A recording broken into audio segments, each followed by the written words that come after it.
হেদায়েত কিভাবে পাবে? আল্লাহ তাবারক ওয়া তাআলা আমাদেরকে বলেছেন কুতিবা আলাইকুমুস সিয়াম, তোমাদের উপর রোজা ফরজ করা হয়েছে। কামা কুতিবা আলাল্লাযী মিন ক্বাবলিক, যেমনি ভাবে তোমার পূর্ববর্তী উম্মতদের উপর, নবী রাসূলদের উম্মতদের উপর রোজাটা ফরজ করা হয়েছিল, তেমনি ভাবে আমাদের উপর রোজাটা ফরজ করা হয়েছে। সুবহানাল্লাহ।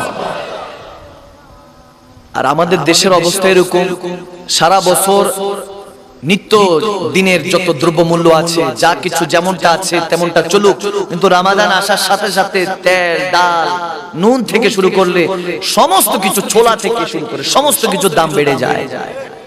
আপনি কেমন মুসলমান? রমাদান যখন এসে গেল, হযরত ওমর ইবনুল খাত্তাব রাদিয়াল্লাহু তাআলা এর জামানায় যখন রমাদান আসার হতো, সময় হতো, শাবান মাস থেকেই হযরত ওমরের শাসন আমল ছিল এরকম, সমস্ত যত সাহাবায়ে রাসূলরা আছে যারা বিজনেস করতেন, মুহাজির ছিলেন, তিনাদেরকে হুকুম দিয়ে দিতেন, কারণ তিনি আমিরুল মুমিনিন ছিলেন, হুকুম দিয়ে দিতেন যে যত দ্রব্যমূল্য আছে, খাবার দাবারের দাম আস্তে আস্তে কমিয়ে দেন, দরকার হলে আমি ওমরের সয় সম্পত্তি থেকে টাকা পয়সা দিব, বিনা টাকা পয়সায় খাদ্য দ্রব্যাদি যাতে মুসলমানের ঘরে পৌঁছে যায়।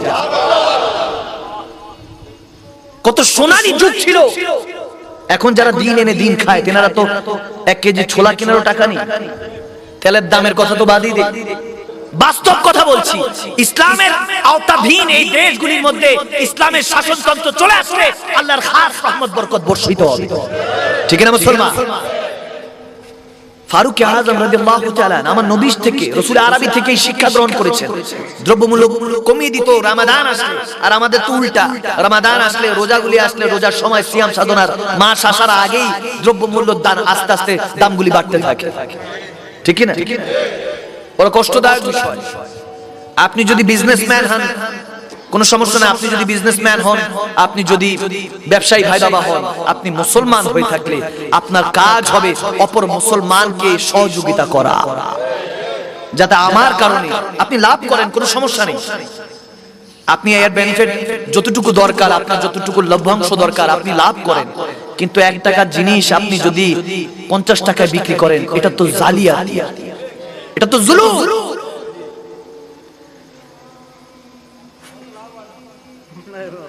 এরপরও বলে লাভ হয়।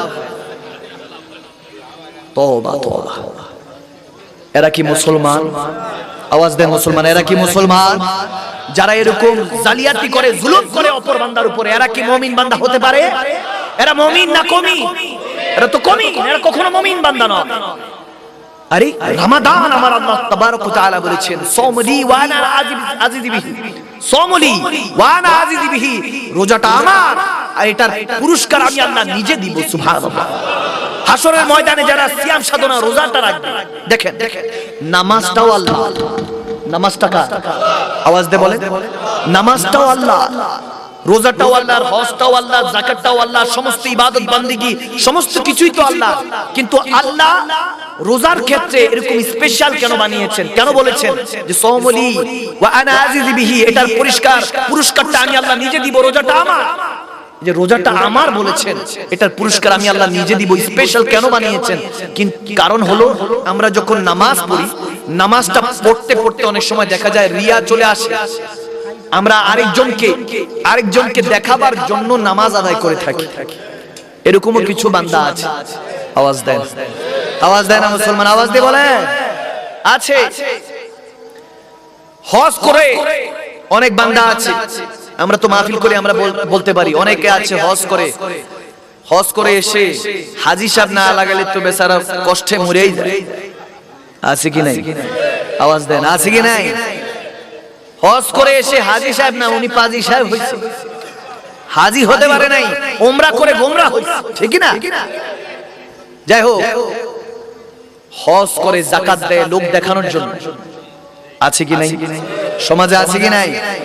নামাজ পড়ে লোক দেখানোর জন্য, যাতে মানুষ তাকে ভালো বান্দা বলে, ভালো মানুষ বলে, যাতে নির্বাচনের সময় ঠিকঠাক মতো ভোটটা দিয়ে দেয়, ঠিক কি না? কিন্তু সুদ ঘুষ ঠিকই চলে, নাউজুবিল্লাহ পড়ে। কিন্তু আমার আল্লাহ তাবারক ওয়া তাআলা জানতেন বান্দা তো এরকম হবে না, আলিমুল গায়ব, তিনি তো সব জানেন, তিনি জানতেন। এজন্য একটা ইবাদত এরকম রাখলেন যেটা লোক দেখানো সম্ভব না, ঠিক না? রোজা যখন আমরা রাখি, সেহরি খাই, সেহরি খাওয়ার পরে এরপর বান্দা যখন একা থাকে তখনও না খেয়ে থাকে, লোক সমাজের সামনে যখন থাকে তখনও না খেয়ে থাকে, ঠিক না? একাকী থাকলেই তো বান্দার আসল রূপটা বের হয়ে যায়।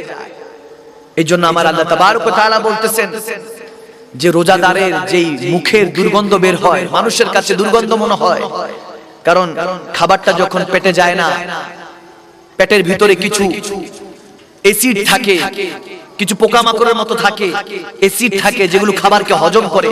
দেখবেন খাবার না পেলে পেটটা কামড়াইতে থাকে, আওয়াজ দেয় না? আপনাদের মনে খারাপ লাগছে? পেটটা কামড়াইতে থাকে, খাবার যখন পড়ে তখন আবার পেট যে সেই আলহামদুলিল্লাহ ভালো থাকে। তো ওই খাবার না পেলে পেট যে কামড়ায়, ওই পাকস্থলীটা যখন কামড়াইতে থাকে অ্যাসিড জাতীয়, তো ওই খাবার না পাওয়ার কারণে বান্দা অনেক সময় দেখা যায় পেটের ভিতর থেকে গ্যাস হয়, গ্যাস ফার্ম হয়, ওই গ্যাস ফার্ম থেকে মুখের থেকে দুর্গন্ধ বের হয়। আমার আল্লাহ তাবারক ওয়া তাআলা হাদিসে কুদসির মধ্যে বলেন যে বান্দার ওই রোজা অবস্থায় মুখ থেকে যখন দুর্গন্ধ বের হয়, অন্য বান্দা হয়তো বা দুর্গন্ধ পায়, কিন্তু আমি আল্লাহর কাছে সেটা মেশক আম্বরের থেকে সুবাস বের হয়। আমি আল্লাহর কাছে সেটা কস্তুরীর খুশবুর থেকে দামি। সুবহানাল্লাহ। বলতেছে কেন এটা দামি বানালেন? কারণ বান্দা আল্লাহর সুন্নতে আছে, আমার আল্লাহও কিছু খায় না, পানও করে না, ঠিক না? আমার আল্লাহ খানা দানা থেকে, পানাহার থেকে মুক্ত, পাক। তেমনি ভাবে বান্দা যখন কয়েক ঘন্টা আল্লাহর সুন্নতে থাকে, আল্লাহর জিকিরের মধ্যে, ফিকিরের মধ্যে না খেয়ে থাকে, তখন বান্দা আল্লাহর মতো হয়ে যায়। এই আল্লাহর মতো বলতে আল্লাহর সমকক্ষ নয়, আল্লাহর সুন্নতে থাকে। সুবহানাল্লাহ। আল্লাহ না খেয়ে আছে, বান্দাও না খেয়ে আছে, বন্ধুত্ব বাড়িয়ে দিবেন কে? কত সুন্দর সিস্টেম! সুবহানাল্লাহ। আল্লাহ বান্দাকে করিব করার জন্য কত সুন্দর সুন্দর সিস্টেম দিয়েছেন, আরকান দিয়েছেন। তো 30টা রোজা, 30টা ইফতার, 30টা সেহরি, 30টা তারাবি আমরা পড়তে রাজি আছি কে নাই? দুই হাত তুলে দিয়ে আল্লাহকে দেখে রাজি আছি ইনশাআল্লাহ। আল্লাহ যারা হাত তুলেছে প্রত্যেকের ওয়াদার মধ্যে বরকত দান করুন। আর উচ্চ আওয়াজে রমাদানে রোজা রাখবেন। এখন অনেকে আছে আমার কাছে প্রশ্ন করে, আমাদের কাছে এগুলো প্রশ্ন আসে, অনেকে আছে যে হুজুর সারা বছর দেখা যায় মসজিদের সাথে সম্পর্ক নাই, কিন্তু দেখবেন তারাবির প্রথম দিন মানুষের অভাব নাই, বাড়তে থাকে। প্রথম 10-15 দিন তো মানুষের অভাব নাই, এরপরে আস্তে আস্তে নাউজুবিল্লাহ পড়বেন না, এরপর কমে যেতে থাকে। নাউজুবিল্লাহি মিন যালিক, শয়তানের ধরে। তো এদেরকে আমাকে অনেকে বলে হুজুর শুনেছি, হাদিসে শুনেছি যে আল্লাহ রমাদান মাসের মধ্যে রোজার সময় ইবলিসের যত মুরিদান মুহিব্বান আছে, ইবলিসের যত শাগরিদ আছে, সবগুলিকে জাহান্নামের সামনে বন্দী করে। এই যে যেগুলোকে দেখা যায় শাটার বন্ধ করে সুকটান দিতে দিনে দুপুরে, আওয়াজ দেয় না? আছে কি নাই? হুজুর কিছু কিছু আছে বলে সমস্যা নাই তো, কোনো কিছু তো খাইতাছি না, এটা তো ফু দিতেছি, খাইছি অক্সিজেনের মতো শ্বাস নিতেছি আর ছাড়তেছি, সুকটান দেওয়ার জন্য শাটার বন্ধ কইরা। আওয়াজ দেয় না? আওয়াজ দেয় না? আপনাদের মনে কষ্ট হচ্ছে না? না, যারা মুমিন বান্দা তাদের কষ্ট হবে না, এরা খুশি থাকবে। যারা কমিন তেনাদের কাছে কষ্ট লাগবে। হুজুর আমাদের তো সমস্ত গোপন রহস্য ভান্ডগুলি ফাঁস করে দিচ্ছে, কিন্তু বান্দা আমি ফাঁস করছি, আমি চাই আপনি আমার ভাই, আপনাকে নিয়ে জান্নাতে থাকতে চাই, ঠিক না মুসলমান? এরকম কিছু আছে যারা রমাদানেও আকাম কুকাম করে বেড়ায়। দেখা যায় গোসল করতে গেছে পুকুরের মধ্যে, আস্তে একটা ডুব দিছে, ডুব দেওয়ার পরে তিনি কিন্তু রোজাদার, মানুষ জানে এক ডোক খাইছে, কেউই তো দেখে না। আছে কি নাই? আওয়াজ দেন, আছে কি নাই? এরকম কিছু বান্দা থাকে, আমি সিম্পটম গুলি কয়েকটা নমুনা বলছি। কিছু থাকে এরকম সুকটান দেয়, কিছু আছে ডুব দিয়ে পানি কিছু পান করে নেয়, ওয়াশরুমে গেলে একাকী যখন থাকে বাথরুমের মধ্যে তখন ওখানের মধ্যে আবার পানি পান করে নেয়। অনেকে আছে এরকম, যারা এরকম করে আমাদের কাছে প্রশ্ন আসে। তা আমি তখন বলি দেখেন আমাদের কাছে মোবাইল আছে কি নেই, এটাকে চার্জে দিতে হয় কি হয় না? আওয়াজ দেন, হয় কি হয় না? হয়। আপনি চার্জ দিলে 4-5 ঘন্টা তো ব্যাটারি চলে, ঠিক না? চার্জ যতক্ষণ আছে মোবাইলটা জিন্দা থাকে। তো আমি বলি ওই 11 মাস শয়তানের পথে চলছে, চার্জ যে দিছে শয়তান তো বন্দী, বাকি 1 মাস ওই চার্জে চলতেছে। আওয়াজ দেন, কি কষ্ট হচ্ছে বাবারা? কষ্ট হচ্ছে। রমাদানের মধ্যে এই বান্দারা হলো সেই শয়তানের চার্জে চলে। 11 মাস চার্জ দিছে তো 1 মাস ওই চার্জে চলে। প্রথম তারাবির নামাজ অনুষ্ঠিত হলে একদম প্রথম 10-15 দিন পিছনে পিছনে, এরপর তো চার্জ কাজে দিচ্ছে। এরপর শয়তান যে ওই যে চার্জ দিয়ে গেছে যে দরকার নাই, তখন সে আস্তে আস্তে ফিরে আসে, তারাবি থেকে ফিরে আসে। এরপর আস্তে আস্তে ওই যে দোকানেও যায়, সুখটানো দেয়। এরপর আস্তে আস্তে রোজাদার, রোজাও রেখেছে, সেরিও করেছে পরিবারের সাথে, সবকিছু ঠিক আছে, কিন্তু পুকুরে বাথরুমে যখন যায় একা একই, তখন এক ঢোক পানি খায় না। আওয়াজ দেন। মুসলমান এভাবে যদি রোজা রাখি, রোজা কি কবুল হবে? হবে না। আপনি যখন রোজা রাখবেন খালেদ দিলে নিয়তে যে আল্লাহ 11 মাস খেয়েছি, জানি না কি খেয়েছি, একটা সময় গিয়ে ডাক্তারও তো বলবে এটা খাওয়া নিষেধ, ওটা খাওয়া নিষেধ, গরুর গোশত খাইবেন না, আপনি চিংড়ি মাছ খাবেন না, গরুর গোশত খাবেন না, কোলেস্ট্রল হতে পারে, ডায়াবেটিস হতে পারে, বিভিন্ন খাবার দাবার উপর লাঘব হতে পারে। অনেক টাকা পয়সার মালিক কিন্তু ভালো খাবারও খেতে পারে না।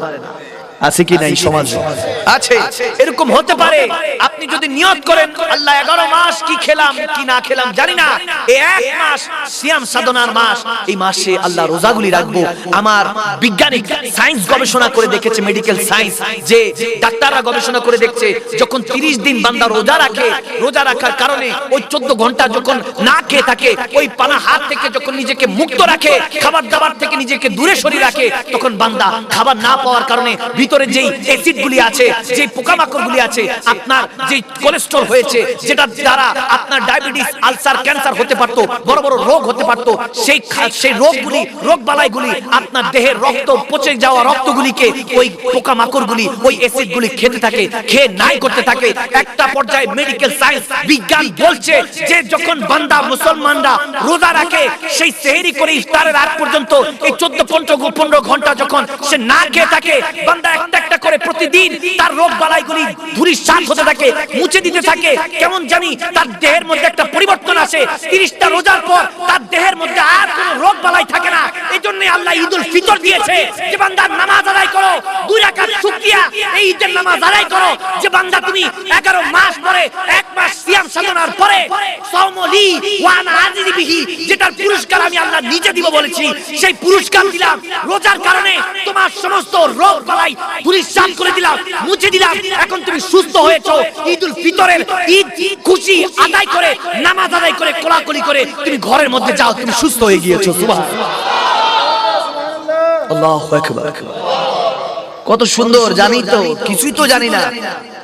বুঝবেন কিভাবে? আপনার কাছে মোবাইল আছে, ছোট 2-3 বছর বাচ্চার কাছে। এই মোবাইলটা যদি দেন, এক আছাড়ে ভাঙে, কিছু বলবেন? আওয়াজ দেন। আপনি কিছু বলবেন?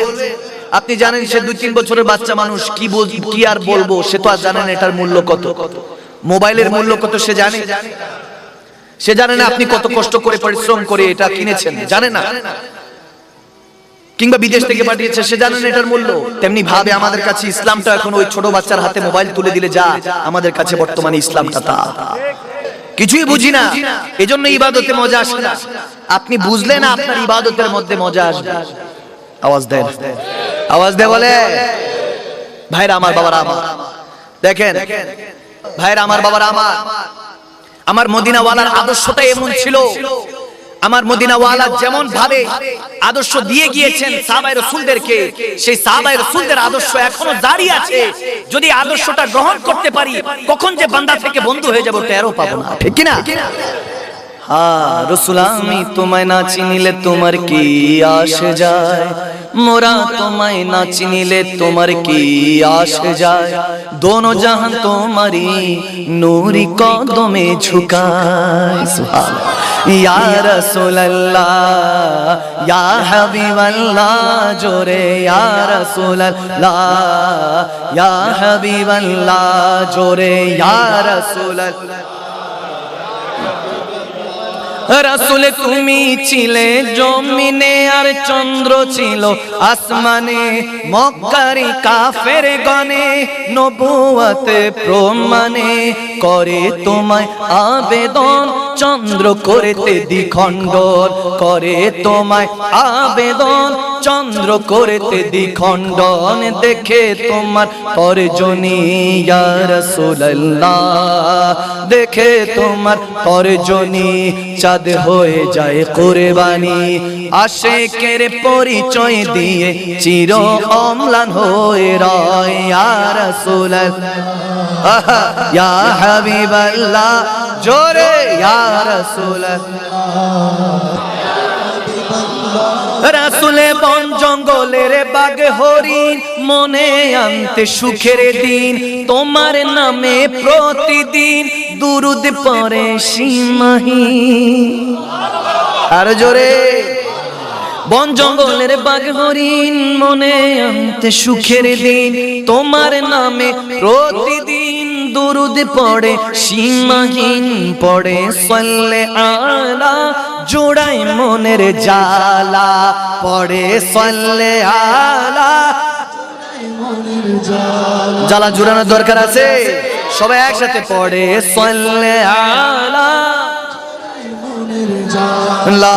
ডাকার মতো যে ডেকেছে ইয়া রাসূলুল্লাহ জোরে ডাকার মতো যে ডেকেছে পাওয়ার মতো সে পেয়েছে এমন পাওয়া পেয়েছে সে যে পাওয়ার তুলনা নাই ইয়া রাসূলুল্লাহ ইয়া রাসূলুল্লাহ জোরে ইয়া রাসূলুল্লাহ ইয়া হাবিবাল্লাহ তোমার উম্মত হতে চেয়েছিল সকল নবী তাই তোমার দিকে ঝুঁকে পড়ে সৃষ্টির ছবি তুমি সেই নবী যার কদমে চন্দ্র রবি আর মহব্বতে তুমি সেই নবী যার কদমে চন্দ্র রবি আর ঝুঁকে পড়ে সর্বদা ভিক্ষুক হয়ে ইয়া রাসূলুল্লাহ ইয়া হাবিবাল্লাহ জোরে ইয়া রাসূলুল্লাহ ইয়া হাবিবাল্লাহ সুবহানাল্লাহ বলুন না রমাদানের পণ্যের দামগুলি কমিয়ে দেন যা দাম আছে কমিয়ে দেন আর যারা বাজার বিজনেসম্যানরা আছেন যারা আমদানি করেন বিশেষ করে এই যে পেঁয়াজ রসুন আদা ছোলা ডাল যেগুলো আছে নিত্য প্রয়োজনীয় আমাদের খাবার দাবার ফলমূল শাকসবজি এগুলো মজুদ না করে দিনের টাইমে দিনই বিক্রি করে দিলে তখন আর দাম বাড়ে না ঠিক না যদি জমিয়ে রাখে তাহলে তো দাম বাড়তেই থাকবে আরেকটা কথা বলে দিয়ে যাই ভাইরা আমার বাবারা আমার এই যে ব্যাংক ব্যালেন্স বানাচ্ছেন টাকা পয়সা ব্যাংকে রাখছেন বর্তমান পৃথিবীতে অর্থনৈতিক ধস নেমে গিয়েছে এখন হয়তো আমার কথাগুলি না বুঝলেও 10 বছর পর ঠিকই বুঝবেন যে মাকদুম শাহ মাদানী হুজুর বলেছিলেন আমরা বুঝি নাই ব্যাংকে যত টাকা পয়সা রাখতেছেন এখনো সময় আছে টাকা বের করে জমি জমা কিনেন ওটাতে লাভ হবে আওয়াজ দেন ব্যাংকে যত টাকা পয়সা আছে বিশ্ব ব্যাংক যখন বন্ধ হয়ে যাবে আপনার ব্যাংকের টাকা পয়সার কোনো মূল্য থাকবে না বর্তমানে তো ইহুদি লেগে গিয়েছে ইউক্রেন রাশিয়া যুদ্ধ চলছে না ওখানে ইন্টারনেট সোশ্যাল মিডিয়া সবকিছু বন্ধ সমস্ত কিছু বন্ধ হয়ে গিয়েছে এখন আর কমিউনিকেশন নেই এখন চাইলে আর কেউ কোনো যোগাযোগ করতে পারে না চাইলেই সম্ভব না বর্তমানে পৃথিবী ওই পর্যায়ে চলে গিয়েছে আপনি আমি এখন জামায়াত করে আমরা মাহফিল শুনতেছি কোরআন শোনার দরজ শুনতেছি নিউক্লিয়ার বোম যদি কোনো দিক থেকে এসে পড়ে ধুম পড়বে সমস্ত কিছু মারা যাবে সবকিছু বরবাদ হয়ে যাবে আর কিছুই থাকবে না পরমাণু বোমা যখন পড়বে জমিনের মধ্যে এখন বর্তমান জামানা এমন চলতেছে যে কোনো সময় থার্ড ওয়ার্ল্ড ওয়ার তৃতীয় বিশ্বযুদ্ধ লেগে যেতে পারে বেশি দেরি নেই এই সোশ্যাল মিডিয়া থেকে শুরু করে কানেকশন ইন্টারনেট যুগ সোশ্যাল মিডিয়া সমস্ত কিছু বন্ধ হয়ে যাবে অর্থনৈতিক ধস নামবে সমস্ত ইহুদি নাসারা দলগুলি নাড়াচাড়া দিয়ে উঠবে তখনই তো ইমাম মাহদী আলাইহিস সালামের আবির্ভাব হতে পারে আওয়াজ দেন আওয়াজ দেন প্রস্তুত থাকতে হবে ইমাম মাহদী আলাইহিস সালাম যদি আসে মুসলমান জান মাল কুরবান দিয়ে তিনার সাথে সঙ্গ জ্ঞাপন করে দাজ্জালের বিরুদ্ধে যুদ্ধ করতে হবে দুই হাত তুলে যে মুসলমান রাজি আছি রক্ত পেয়ালা শাহাদাত বরণ করে দরকার পড়লে ইসলামের ইসলামের জন্য, আল্লাহর রাসূলের জন্য রক্ত দিয়ে গোসল করে, ইমামে হোসেনের মতো কারবালাতে যেভাবে পরিবার পরিজন দিয়ে রক্ত দিয়ে গোসল করে কারবালার ময়দানে ইসলামকে জিন্দা করেছেন, তেমনি ভাবে ইমাম মাহদী আলাইহিস সালাম আসলে এই থার্ড ওয়ার্ল্ড ওয়ারের পরে যখনই আসে ইমাম মাহদী আলাইহিস সালামের নেতৃত্বে যুদ্ধ করে রক্ত দিয়ে গোসল করে দাজ্জালের বিরুদ্ধে যুদ্ধ করে ইসলামকে জিন্দা করতে হবে। মুসলমান রাজি আছে কি না? মুসলমান প্রস্তুত থাকতে হবে। এজন্য ঈমানকে শক্ত করেন, বেশি বেশি পরেজগার আমল করেন। যা কথা বললাম, তাফসীর করলাম, যতটুকু বুঝলেন ওই অনুযায়ী আমল করার দরকার আছে কি নাই? আওয়াজ দিয়ে দরকার আছে কি নাই? সমস্ত কিছু ব্যাংক ব্যালেন্স যা বানাচ্ছেন সব বেকার হয়ে যাবে এই কয়েকটা দিন পর, কয়েকটা বছর পর।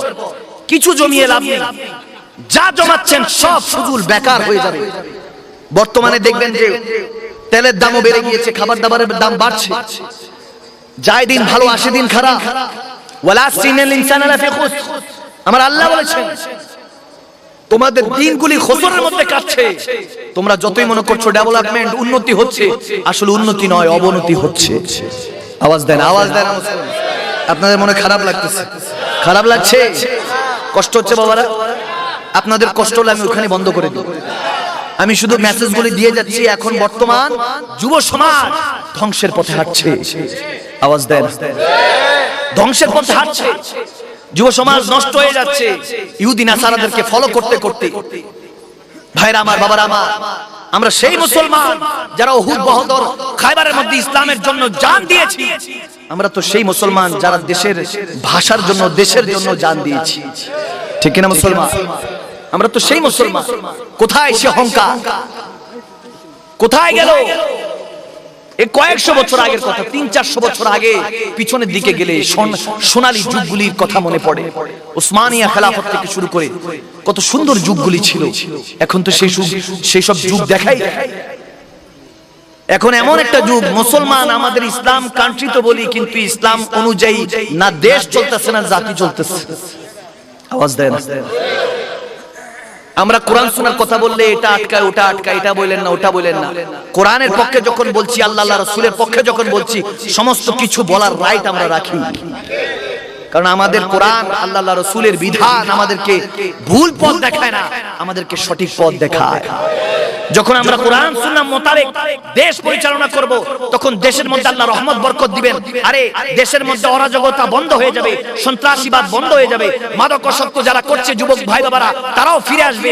তারা জেনারেল এডুকেটেড পারসন হচ্ছে, তাদের মধ্যে ইসলামের জ্ঞানটা আসবে, কোরআন সুন্নাহর আলোটা, নূরটা আসবে। আমার নবীর রাহমাতুল আলামিন নবীর মদিনা থেকে ফয়েজ বরকত দিয়ে তাদের সিনাটাকে মদিনার আয়নাও বানিয়ে দিতে পারে। ঠিক না মুসলমান? ওটা ফয়েজ জারি থাকবে, ওলি আল্লাহদের সঙ্গে জ্ঞাপন করবে, তেনাদের সাথে পথে মতে চলবে। আরে দেশ যদি ইসলামের আয়াতাধীন ভাবে চলে, কোরআনের নিয়ম নীতি অনুযায়ী, যখন ইসলামের নিয়ম নীতি অনুযায়ী যখন দেশটা চলবে, রহমত বরকত দিবে কি? বলৎকার করে, ধর্ষণ করে ছাড় পেয়ে যায়, ডাকাতি করে ছাড় পেয়ে যায়, মূর্খরা বক্তব্য দিচ্ছে, আলেমরা বসে বসে তালি মারে, এটা তো কিয়ামতের আলামত। ঠিক না? ইউটিউব ফেসবুকে তো পাওয়াই যায়, সার্চ দিয়ে বের করে উলামায়ে কেরামদের ওয়াজ শুনবেন, বরকত দিবে কি? মাঝে মাঝে ওয়াজগুলি শুনবেন, অবসর টাইমের মধ্যে, রমাদানের মধ্যে বেশি বেশি করে ইবাদত করবেন। যত ইবাদত করবেন তত নেকি। ঠিক না? পুরো মাসই তো রহমতের, বরকতের, মাগফিরাত।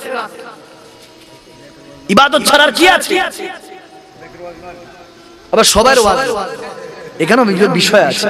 যারা ঈমানদার তাদের ওয়াজ, যারা রাসূলকে মহব্বত করে না, ওলি আল্লাহদেরকে মহব্বত করে না, সাহাবায়ে কেরামদেরকে গালিগালাজ করে, নাউজুবিল্লাহ, যারা ওলি আল্লাহদেরকে গালিগালাজ করে, নাউজুবিল্লাহ, যারা আমার নবীকে ছোট করতে চায়, নাউজুবিল্লাহ, আমার নবী সুইসাইড করতে চায়, নাউজুবিল্লাহ, যারা এইসব মন গড়া কথা বলে, তাদের কথা শোনা যাবে। এটাও ঈমানদারদের একটা দায়িত্ব, এটাও কর্তব্য। আপনি ততক্ষণ পর্যন্ত ঈমানদার যতক্ষণ পর্যন্ত আমার নবী এবং নবীর ওয়ারিসদেরকে মহব্বত করতেছেন। ঠিক না? ওলি আল্লাহরা তো ওয়ারাসাতুল আম্বিয়া, নবী রাসূলদের ওয়ারিস, তেনাদের বিরোধিতা করলে নারাজ হবেন কে? এজন্য ওয়াজ শুনবেন ভালো, ভালো আলেমদের, সুন্নি আলেমদের ওয়াজ শুনবেন, এদের মধ্যে মহব্বত আসবে। আর সুন্নি আলেমদেরকে আমি একটা নসিহতমূলক কথা বলবো, অনুরোধ করব, গালিগালাজ করা যাবে? আওয়াজ দিয়ে বলেন, গালিগালাজ করা যাবে? মহব্বতে কথা বলবেন। মহব্বতের কথা বললে এমনিতেই সবাই হেদায়েতের পথে চলে আসবে, ঠিক না? আলেম হয়ে আলেমদের, বর্তমান তো সমাজে এগুলি চলতেছে, আলেম হয়ে আলেমদেরকে গালি গালাজ, ওই কাফের, এই মুশরিক, বিভিন্ন কথা বলতে থাকে। আপনি আমি এগুলো বলার কেউ রাইট রাখি? আওয়াজ দেন, রাইট রাখি? আমাদেরকে এই অধিকার দেওয়া হয়নি। আমরা কাফের বানাতে পারবো না। কাফের একমাত্র আল্লাহ বলবেন, রাসূলুল্লাহ বলবেন। আর যদি সে কুফরি করে আল্লাহ আল্লাহ রাসূলের কথা অনুযায়ী, সে এমনি কাফের হয়ে যাবে। আমাদের বলার দরকার নাই। আলেম হয়ে আলেমদের বিরুদ্ধে কথা বলে, এগুলো করা যাবে না। আর আপনারা যারা আমুন নাস আছেন, আপনারা তো খবরদার কখনোই উলামায়ে কেরামদের বিরুদ্ধে